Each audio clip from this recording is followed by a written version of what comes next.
These times of the year, this time of the year, I can't avoid talking about darkness. As Leonard Cohen said, if you want it darker, kill the flame. It's getting darker.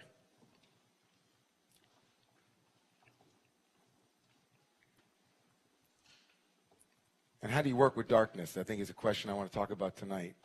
We talk about it almost every week in some way, shape, or form. Darkness is real. Or at least we experience it that way. Whether it's ontological reality, if it's a real thing out there, who cares? We experience dark things. And it's tough. It's a tough thing. I don't know how you feel about working with things that are dark or difficult, painful. But I know that I have, at least personally, there's an impulse that I have, maybe you share this, to run away when things are painful. And running away can take a lot of different forms. Running away can be picking up a book. Running away can be putting down a book. Running away can be turning on the TV, turning it off. Running out of the house, running into the house. You name it, whatever it is, there's a way to run. There's a way to hide.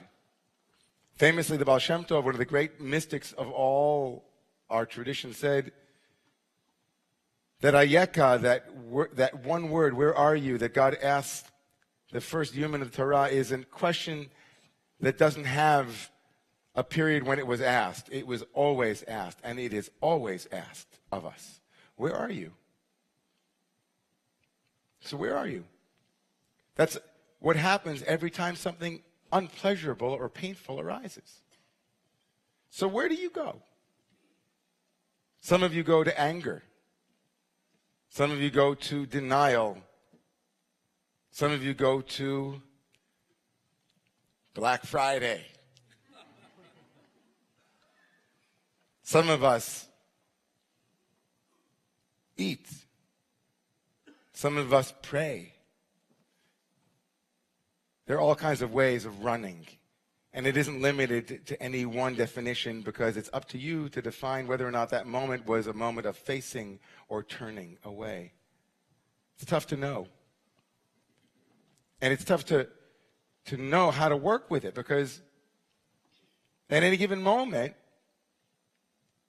am I facing this? It's the same behavior. Or am I turning away? Some clear behaviors, I think, can be definitional around running away. There's actually running away.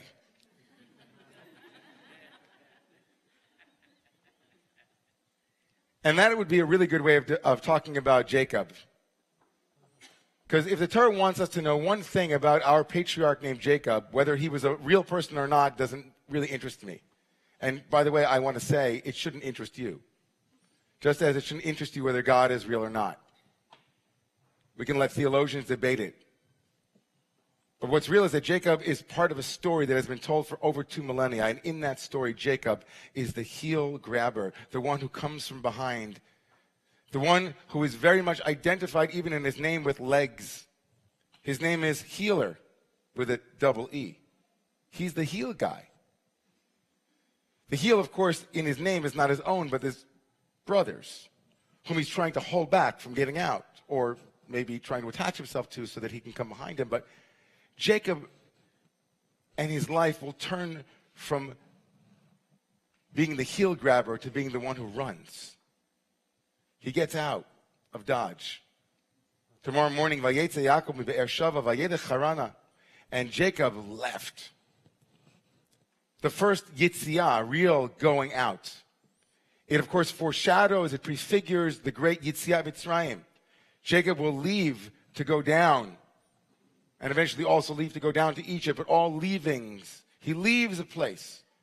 And in some way, this running away, which is clearly foundationally and definitionally a running away from a situation, his brother would like to kill him.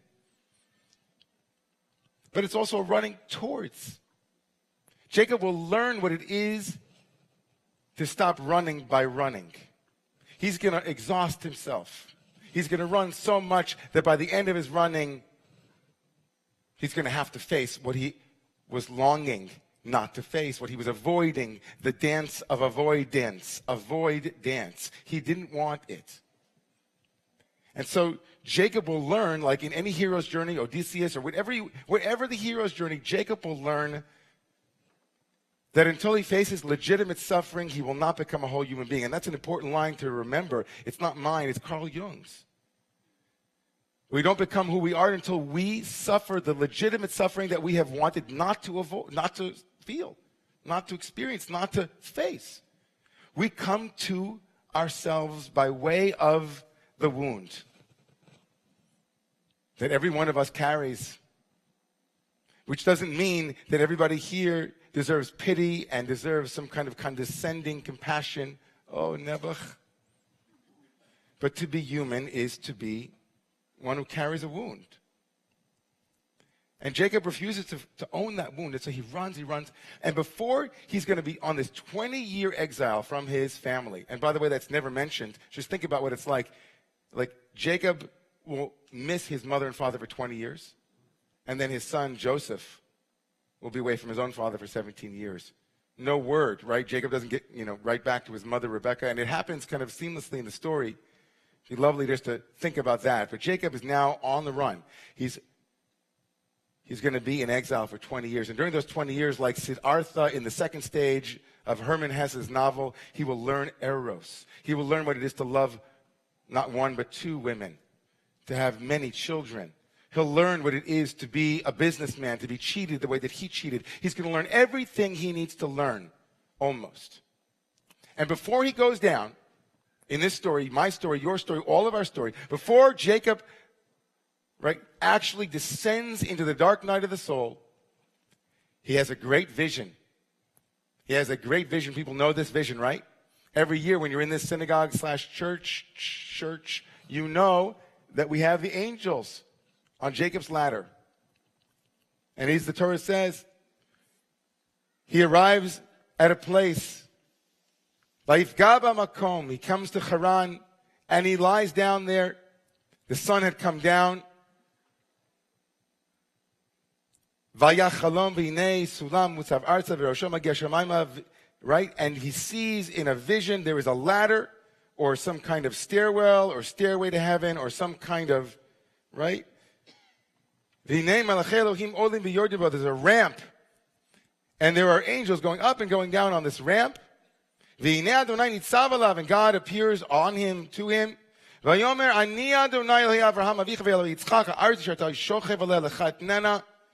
God says, hey, I am the source, the one of your father and your grandfather.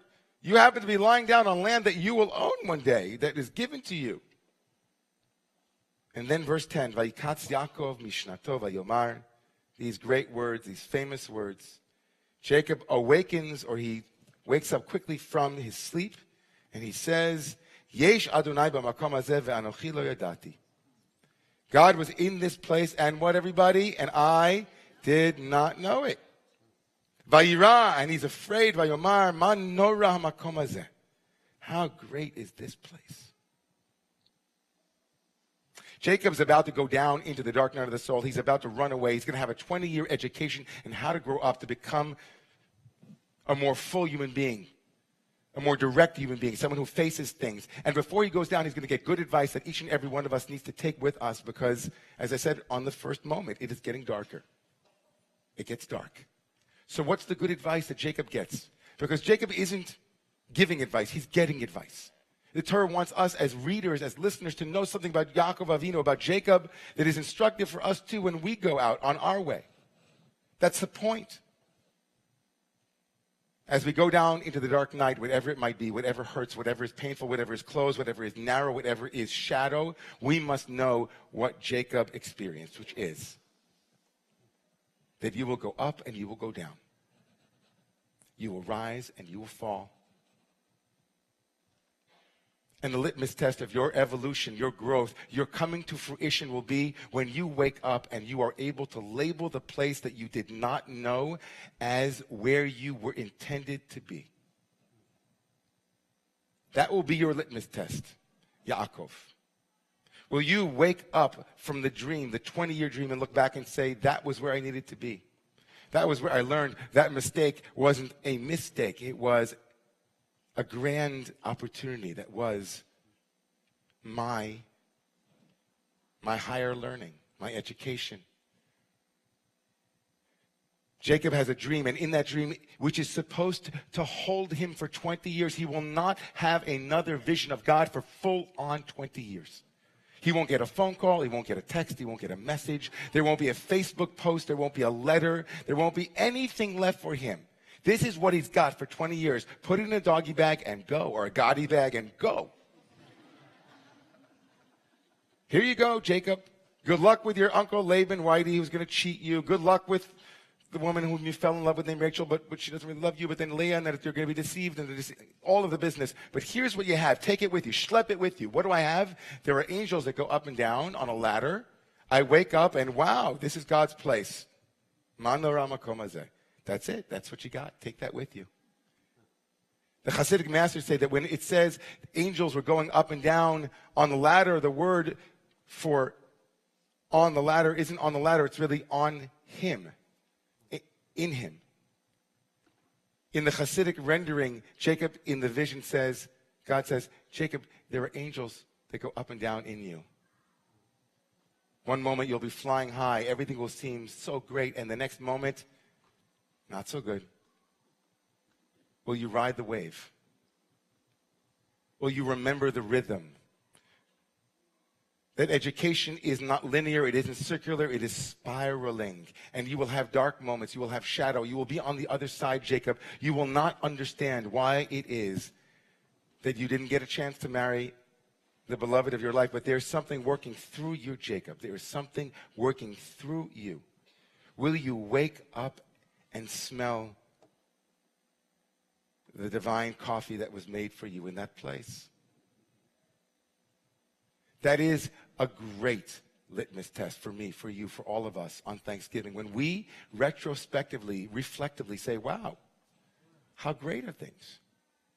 And I didn't know until the music started. Anybody notice that in movies, right, the way they use music to let you know a banal moment is so not banal? Anybody ever have one of those moments where they're sitting at their computer or sitting in your home, in your living room or wherever you are, and thinking, you're kvetching, you have kvetch mind? Nobody here has kvetch mind, I know. Silly question, I'm sorry. Everybody here is always in abundance, I know.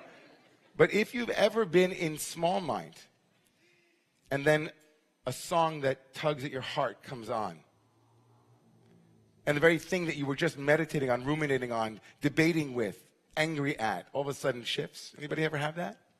You think, how silly am I?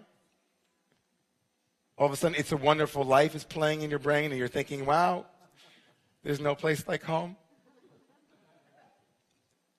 The Torah wants to say that quality, that question, is a deeply important spiritual question. In a given moment, can I wake up and say, wow, this place is where I need to be? How wondrous is this place? Ma nora hamakom hazeh. Ma nora, how wonderful, how miraculous, how mysterious. Will Jacob learn that lesson? It'll take us 20 years and 1 week, actually, until next week when we hear, if he did. But I'll clue you in. He does.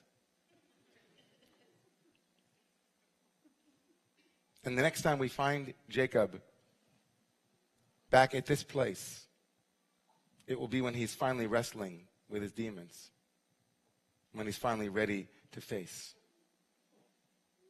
This time he's not running away, but he's running home. And he can't get there fast enough.